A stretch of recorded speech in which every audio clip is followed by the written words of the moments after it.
अस्सलाम वालेकुम। क्या हाल चाल, उम्मीद करते हैं कि आप खैरियत से होंगे। मर्द कि आप हमेशा खुश रहें, हंसते और मुस्कुराते रहें और इसी तरह अपना प्यार दिखाते रहें। बिल्कुल जी, मेरा नाम मोहम्मद मैं हूं यूसुफ। तारिक महमूद। मैं इम्तियाज। आज हम इस वीडियो पे रिएक्शन देने जा रहे हैं। इस वीडियो का टाइटल है Shubman Gill India versus England for test. तो देखते हैं जी वीडियो और अपना बयान कर देंगे। काउंट करते हैं 3 2 1 वीडियो स्टार्ट। आपको क्या लगा लॉर्ड्स टेस्ट के बाद बेन स्टोक्स ने सिराज को गले लगा लिया तो दोनों टीमों के बीच दोस्ती हो गई? बिल्कुल गलत। असली लड़ाई तो आज से शुरू होगी मेरे दोस्त।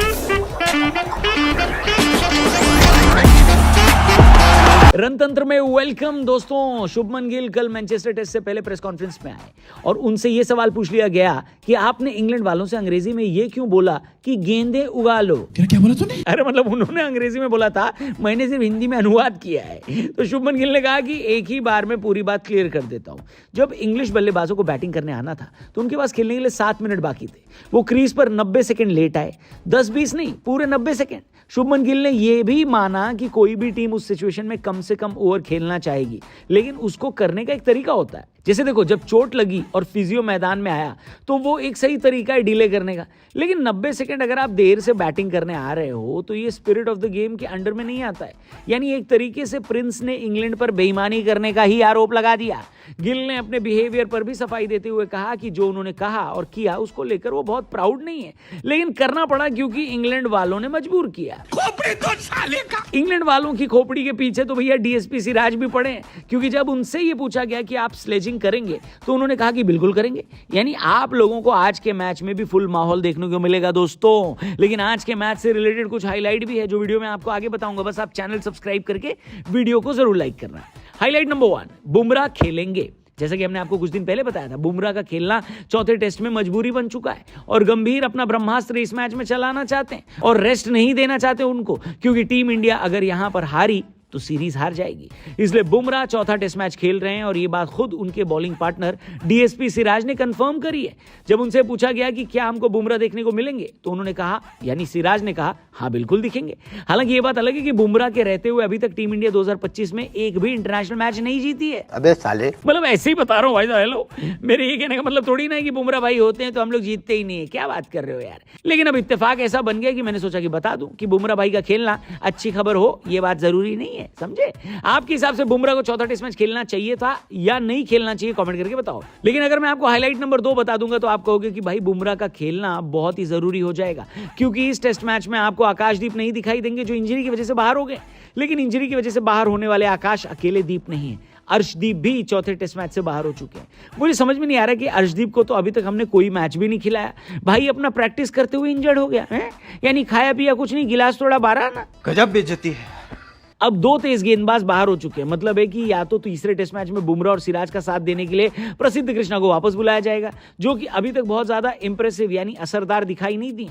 ऐसे में बस एक ऑप्शन बचता है, अंशुल कंबोज। हो सकता है कि चेन्नई सुपर किंग्स का ये तेज गेंदबाज आपको चौथे टेस्ट मैच में टीम इंडिया के लिए डेब्यू करता दिख जाए। हाईलाइट नंबर 3, इंडिया के सामने एक और बड़ी सिलेक्शन हेडेक है। नीतीश कुमार रेड्डी भी चौथे टेस्ट मैच से बाहर हो चुके हैं, बल्कि चौथे क्या, उनको पूरे इंग्लैंड सीरीज से बाहर कर दिया गया है इंजरी की वजह से। इसका क्लियर मतलब ये है कि आने वाले 2 टेस्ट मैच में लॉर्ड शार्दुल ठाकुर खेलने वाले हैं। ये हफ्ता लॉर्ड लोगों के लिए बढ़िया रहा है। लॉर्ड हिमेश रेशमिया दिल्ली में कॉन्सर्ट करके छा गए। अब उम्मीद करते हैं कि लॉर्ड शार्दुल ठाकुर मैनचेस्टर में छा जाएंगे। किसी तरीके से अगर कुलदीप यादव को भी बॉलिंग अटैक में इंक्लूड कर लिया जाए तो मजा आ जाएगा बड़ू, लेकिन मुझे ऐसा होता दिख नहीं रहा। हाँ, ऐसा जरूर हो सकता है कि करुण नायर ने इंडिया के लिए अपना लास्ट टेस्ट मैच खेल लिया हो और 3 नंबर की पोजीशन साई सुदर्शन को दे दी जाए। क्या लगता है आपको, 3 टेस्ट मैच में करुण नायर को मौका मिलने के बाद अब उनको और मौके नहीं मिलने चाहिए, या आपको लगता है कि नहीं भाई करुण नायर को इस पूरी सीरीज खिलाना चाहिए ताकि एक बार में ही कंफर्म हो जाए कि वो आर हैं या पार हैं? जो भी हो, आपकी ओपिनियन कमेंट करके बताना। हम आपसे मिलेंगे कल, पहले दिन का जब खेल खत्म होगा ना आज, उसके ऊपर एक मस्त वीडियो लाएंगे। फिलहाल यहां से जाएंगे। Thank you for watching, goodbye, Jai Hind.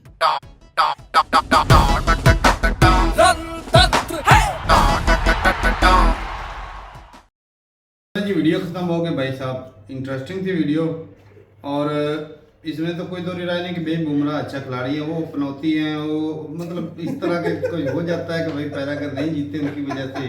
यार उनकी नहीं, वजह से नहीं, नहीं, मेरी नहीं, बात की बात नहीं, कर रहा हूँ। ये बात नहीं, आप गलत तो बोल रहे नहीं, हैं। नहीं, नहीं। उनकी वजह से कि उसने अपनी इस तरह का खेला तो बाकी का स्प्रे मतलब कहने का ये कि अगर वो होते हैं तो टीम थोड़ी सी हो जाती है। थोड़ी ये है कि हो उनका जाती है, थोड़ा मैच जीतते ही नहीं है भाई, भाई। उसके होने से फर्क ये पड़ जाता है कि उनका जो बॉलिंग अटैक है उनका थोड़ा ना वो कॉन्फिडेंस बढ़ जाता है। एक नहीं सीनियर भाई, बॉलर हो ना टीम में। वैसे भी देखा जाए तो भाई बुमराह बहुत बढ़िया सॉरी बॉलर हैं। बहुत नहीं पहले तो बुमराह अभी भी बुमराह अच्छे हैं, अच्छे अभी भी हैं, बहुत अच्छे हैं। ले और जरूरत भी है क्योंकि बुमराह ऐसा बंदा है कि भाई जो स्कोर कम देता है, बहुत कम स्कोर देता है और विकेटें भी निकाले जाते हैं। तो फिर मैच क्यों हार जाते हैं? नहीं वो अलग बात है, बाकी भाई, सारी सारी- टीम के अब- खेल होता है कि बुमराह ने अकेला अब थोड़ी खेल होता है। मोहम्मद सिराज से पूछा गया कि आप स्लेजिंग करेंगे, आपको पता है कि मैच के दौरान अगले वाले प्लेयर को गुस्सा दिलाना, ऊट पटांग बातें करना ऐसे ही एक मुझे बात याद आई कि वेस्ट इंडीज में मैच हो रहा था पाकिस्तान और वेस्ट इंडीज का। तो जनाब जी ना वो इंजमाम उल हक जो ना स्लिप पे खड़े थे वो बाउंड्री पे चले गए अच्छा। फील्डिंग के लिए। तो उधर से ना कोई वहां पे थे लोग थे, इंडियन थे और पाकिस्तानी भी थे, मुख्तलिफ थे। उन्होंने माइक था उनके पास, तो उन्होंने इसको बुलाना शुरू कर दिया, आलू आलू आलू इंजमाम उल हक। वो बड़ा गुस्सा कर गए। उसी मैच में 2 मैचों में पाबंदी लगी थी, बाहर हो गए थे। तो थर्ड मैन जो बाहर बैठा होता है 12th मैन, उसने बोला कि मुझे बल्ला लेकर आओ। अब उसने ये नहीं सोचा कि ये तो फील्डिंग करने से बल्ले की क्या, बल्ला लेके गया, जो बंदा आलू आलू कहना शुरू कर दिया, या ओवर खत्म हुआ, इंजमाम उसको मारना शुरू कर दिया। मैं इतना गुस्सा, उस पे वहां पे केस हो गया था। नहीं ये तो गलत चीज है। और ये होती रहती है, इस हद तक रहती है। इस हद तक नहीं, sledging स्टार करते भी हैं। अगर पब्लिक बनाती है हाँ। तो भी तो पब्लिक ने कर ये अब जो मोहम्मद सिराज हो गया, जब टेस्ट सीरीज होती है तो स्लेजिंग तो होनी है, सिंपल तो मैच नहीं। अगले को तो गुस्सा दिलाना है कि गलत शॉट खेले। यार सही बात। खुद खेलते थे दूसरा वॉलीबॉल, जब खेलते थे तो एक दूसरे को भाई साहब पता नहीं क्या क्या कह देते थे, थोड़ी थोड़ी हल्की हल्की गालियां भी बीच बीच में थोड़ी आप प्लेयर वो निकाल भी लेते करते हैं हैं। फुटबॉल में तो रेफरी ये से निकाल बच देते चुके हैं। हैं। भाई वो भी गालियां भी निकालते तो हैं। ये सारा निजाम चलता रहता है और इससे भाई क्या होता है, सामने वाले का गुस्सा आ जाता है और वो भाई कई कंफ्यूज हो आपस जाते से हैं, बाहर हो जाता है। नर्वस भी कई हो जाते हैं, कई गुस्से में आके उल्टा सीधा खेलना शुरू हो जाते हैं। ये भी ऐसे ही होता है। होता है। तो ये चीजें चलती हैं। बाकी रही बात भाई टेस्ट मैच की, तो भाई साफ जाहिर है कि भाई बुमराह की अब जरूरत पड़ चुकी है क्योंकि ऑलरेडी एक बॉलर जो है दो बॉलर जो है वो इंजर्ड हो गए। तो बगैर खेले ही नहीं एक खेला है प्रैक्टिस या एक प्रैक्टिस के दौरान हो सकता है मे बी ऐसी हो कोई इंजरी हो जाता जाए, है। खेलते हुए गिर जाता है, कोई मसल पुल हो जाए, हाँ सौ चीजें हो जाती है। कई जो लोग हैं आप प्रैक्टिस करते हो, आप कहीं प्रैक्टिस करते हो, फुटबॉल खेलते हो, मौसम भी आप ऐसा है ना, हमारे भाई प्रैक्टिस सावन करते का हुए महीना आपके चल कहीं रहा है। प्लेयर नहीं इंजर्ड होते, कहीं हो जाते हैं, हो जाते हैं कुछ ऐसा भी हो जाता है। बाकी कहीं जो है वो मौजूदा टाइम पे अगर अच्छी कारकर्दगी ना दिखा रहे हैं तो वो भी कोचों को तो सारा पता होता है कि भाई किसकी परफॉर्मेंस ठीक जा रही है, किसकी नहीं जा रही। अब भाई 2 टेस्ट वो भी इंजरी का बहाना दे मेरी बात साइड पे कर देते अब हैं। मुमकिन है। 2 टेस्ट वो हार चुकी इंडिया, 1 टेस्ट जीती है, चौथा टेस्ट होना है। हो जाना भाई साहब, ये वो रिस्क नहीं ले रहे इंडियन कैप्टन कि अगर ये टेस्ट अगर मैं हारता हूँ तो भाई ये तो सीरीज ही हार जाएंगे, हाँ, मेरा जी। पहला दौरे ही निकाम हो जाएगा एज अ कैप्टन। ऐसे ही ये है। चीज़। तो भाई इंडिया को ये जीतना ही पड़ेगा, तब जाके जो है वो खेल जो है अब बुमराह को लाना पड़ेगा। बुमराह को लाना पड़ेगा। ऐसे और बुमराह भाई बहुत बढ़िया बॉलर भी बहुत कमाल के। देखा जाए तो मैं पहले भी कई दफा बोल चुका हूँ कि मौजूदा टाइम पे जितने भी बॉलिंग करते हैं ना, बुमराह सबसे अटैकिंग बॉलर, अटैकिंग खतरनाक, क्योंकि भाई स्कोर बहुत कम लगते हैं और जो है विकेट भी निकाल जाते हैं।